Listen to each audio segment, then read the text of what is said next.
உனக்குள்ள 2 வாசல் இருக்கு. குதம், புயம் என்னும் வாசல். இது ஒன்று சூரிய சக்தியும் ஒன்று சந்திர சக்தியும் குறிக்கிறது. அந்த குதம் வாசலை தான் இப்ப நீங்க கைலாச வாசலா இப்ப திறந்திருக்கோம். முதல் முறையா அப்படின்னு சொல்றது இந்த பிரபஞ்சத்துல அப்படின்னு சொல்றதை விட இது ஏற்கனவே இருந்ததுதான். ஆனா கைலாச வாசல் இருக்கு.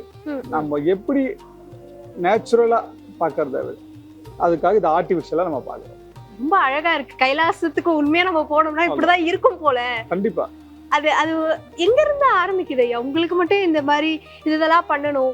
இப்போ நான் சொன்ன மாதிரி சில பேர் பிரமிக்கிற மாதிரி சொன்னாங்க. கைலாசம் நம்ம போறதுக்கு முன்னாடி இப்படி ஒரு கைலாசம் இருக்குன்னு நான் கண் கூட பாத்துட்டேன், எனக்கு அந்த திருப்தி இருக்கு அப்படின்னு.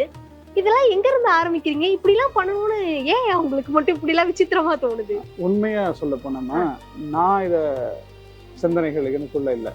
நீங்க தியானம் என்ற ஒரு நிலைக்குள்ள போனீங்கன்னா மக்களுக்கு எப்படி புரிய வைக்கிறது, அந்த தியானத்தினுடைய சக்தியை எப்படி புரிய வைக்கிறது, உனக்குள்ள இருக்கிற அந்த 2 வாசலை நீ எப்ப தெரிஞ்சுக்கிறது, தெரியாம எல்லா மக்களும் மறைமுகமா எல்லா சித்தர்களும் சொல்லப்பட்டது மறைபொருள் தான். குதம் குயம் வாசல் உண்டு, அதை எப்படி நீ திறக்கிறது, அதுக்காக சொல்ற அந்த குதம் வாசல்னா என்னது, அதுதான் கைலாச வாசல். குயம் வாசல்னா என்ன, அதுதான் வைகுண்ட வாசல். அப்படின்னு தான் அந்த 2 வாசல் எளிய ஒரு சாதாரண ஒரு பாமரனுக்கும் அதை புரிஞ்சுக்கணும் ஆன்றதுக்காக தான் இந்த குதம் குயம் வாசலை இங்க வச்சிருக்கோம். இன்னொரு விஷயம் பார்த்தீங்கன்னா இந்த கைலாச வாசல் எங்கும் யாரும் திறக்க மாட்டாங்க. அந்த மாதிரி ஒரு கதவுகள் எங்குமே இருக்காது.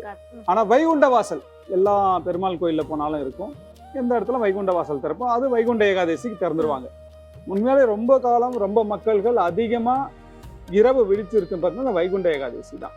இப்போது இடைப்பட்ட காலத்துல தான் இந்த சிவராத்திரி என்ற ஒரு புது விஷயத்த நமக்குள்ள கொண்டு வர மாதிரி. ஆனா புது விஷயம் இது இல்லை, இதுவும் பழமைதான்.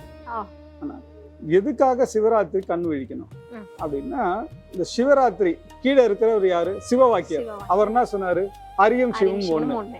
இந்த மகா சிவராத்திரி இன்னைக்கு யார் நட்சத்திரம் வரணும், சிவனுக்கு தானே செய்றீங்க.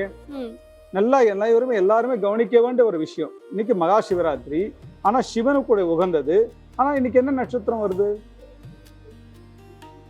பெருமாளுக்கு உகந்த நட்சத்திரம் திருவோண நட்சத்திரம் தான் வரும். திருவோண நட்சத்திரம் முச்சதரம் திருவோணம்.